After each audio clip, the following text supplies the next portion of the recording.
Sometimes you may just be lost with some words being used with reference to upgrades on Ethereum. That's why I made this video for Ethereum's updated roadmap, breaking down some of the terms used in it so that the everyday person can understand.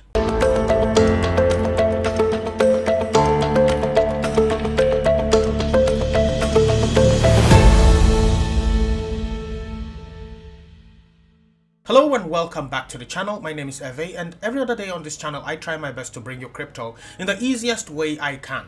If that's the type of content that constitutes your likeness, be sure to like this video and subscribe to the channel so that you don't get to miss the next value-packed video. Now, I would like to say that links to my favorite exchanges are in the description of this video. Links to the Discord and Telegram channel are also in the description. So if you wanna, sign up to any exchanges, you may use my referral links. And as I said, referral links. So I will get a commission from you using those links. Full disclosure. Now, before we begin, a brief recap of Ethereum's history.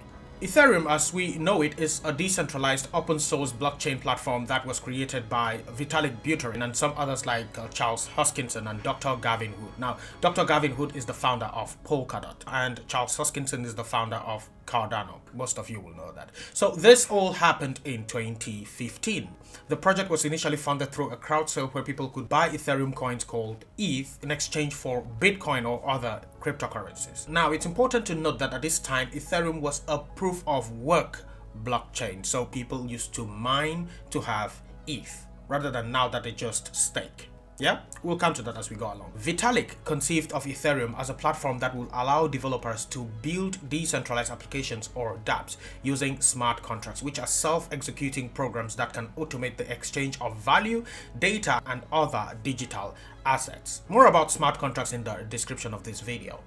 This concept represented a major innovation in blockchain technology as it enabled developers to create a wide range of decentralized applications that could be used for everything from financial transactions, social media, NFTs, gaming, and even to the metaverse. Since its launch, Ethereum grew rapidly, attracting a large and diverse community of developers, investors, and users. The platform has undergone several updates, including the Ethereum Virtual Machine or EVM, which allows developers to write and execute smart contracts in a variety of programming languages. In 2017, Ethereum experienced a significant surge in price and popularity, largely assisted by the boom in initial coin offerings or ICOs. However, the rapid growth of ICOs also led to concerns about fraud and regulatory oversight, and the market eventually experienced a significant plummet in 2018. Despite these changes, Ethereum has continued to evolve and grow, with new upgrades and improvements being introduced regularly. Some of the most notable developments in recent years included the introduction of Ethereum 2.0. which introduced a proof-of-stake consensus mechanism instead of previous proof-of-work consensus mechanism and improved the platform's scalability. More about consensus mechanisms in the description of this video. A major component of this Ethereum 2.0 was the beacon chain. This beacon chain was launched in December of 2020 as a separate chain from the existing Ethereum mainnet still in proof-of-work, with the goal of introducing a new consensus mechanism and improving the scalability and performance of the Ethereum network. The beacon chain also introduces a new shard-based architecture which allows the network to process transactions in parallel across multiple shards or subsets of the network. This increases the network's capacity and reduces congestion, enabling more transactions to be processed quickly and efficiently. Another key feature of this beacon chain is the introduction of a new type of smart contract known as a cross-link contract, which allows for the seamless transfer of information and value between shards. You'll understand this sooner. This helps to ensure that the network remains secure and reliable even as it scales to support a growing number of users and applications. On the 5th of November 2022, Vitalik made this post on Twitter showing Ethereum's roadmap. Now, this is actually an updated roadmap of the previous post made in December of 2021. There we have the merge, the surge, the scourge, the verge, the purge, and the splurge. It's almost poetic, I would say. So, what the hell is the merge?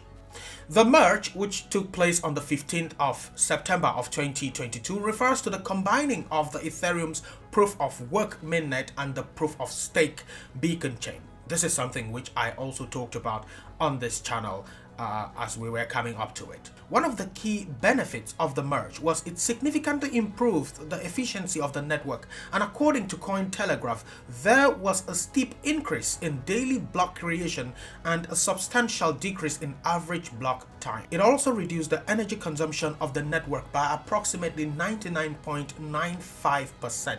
Anyway, after this initial merge of the beacon chain and the Ethereum mainnet, we had the post-merge hard fork, aka the Shanghai or Chapella upgrade, that enabled beacon chain stakers to be able to unstake their ETH. If you've been following on this channel, you will know when I talked about this.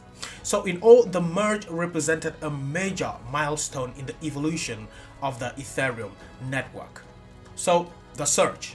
What the hell is the surge? The surge, as stated on the Ethereum's website, is an upgrade related to scalability by data rollups and sharding. So what do these terms mean? Let's explain. Scalability simply refers to the ability of a network to maintain its growing number of transactions without compromising speed or security. Rollups are a type of layer 2 scaling solution that allow for more transactions to be processed on a blockchain without requiring significant changes to the network infrastructure. This is accomplished by moving certain types of transactions off the main blockchain, process them, roll them up, hence the name rollup, into a single larger transaction, and periodically sync them back into the main blockchain to be recorded and verified by the larger network. The rollup there can be seen to be similar to how you would roll up receipts and tie them up with a rubber band for ease of handling, if that makes sense. But I think you get the point. Now, sharding is basically a way to divide a blockchain into smaller chains. So you divide a main blockchain into smaller chains called shards, and each shard processing transactions independently. However, the traditional sharding, which is what Harmony uses, will not be used by Ethereum, and Ethereum will use dank sharding. So shard chains are no longer a part of Ethereum's future. To not get into the nitty-gritty of this, the idea here is, instead of storing data that lives forever on the network, that data will be stored in blobs, attached to blocks, and deleted after a certain amount of time. According to the roadmap, Ethereum hopes to reach 100,000 transactions per second after this surge upgrade, so it will be crazily fast. The Scourge. The goal of the Scourge is to ensure reliable and credible neutral transaction inclusion and avoid centralization and other protocol risks from maximal extractable value, or MEV. To understand what MEV means, we have to understand that the outcome of a given transaction can be affected by the state of the network at the time which the transaction is being executed. The state of the network can be affected by other transactions at that time. You can think of it this way.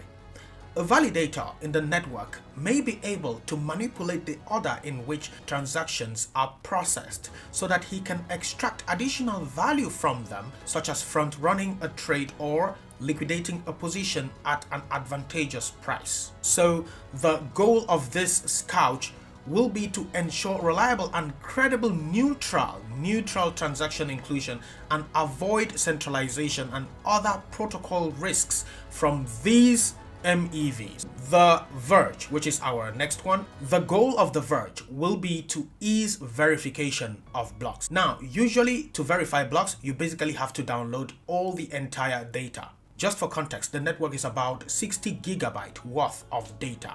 So instead of downloading this data, you only have to verify a SNAC instead. Now, SNAC is succinct non-interactive argument of knowledge, and it's a type of zero-knowledge proof that is used to verify the authenticity of information without revealing sensitive information about it. So this step in Ethereum's roadmap will allow for more decentralization, as the data verification won't need large storage. The purge, which is our fourth milestone, simply has to do with clearing of old history in the most basic sense. So instead of storing very old data, like plus 1 year old data, that data can be cleared and stored on other protocols.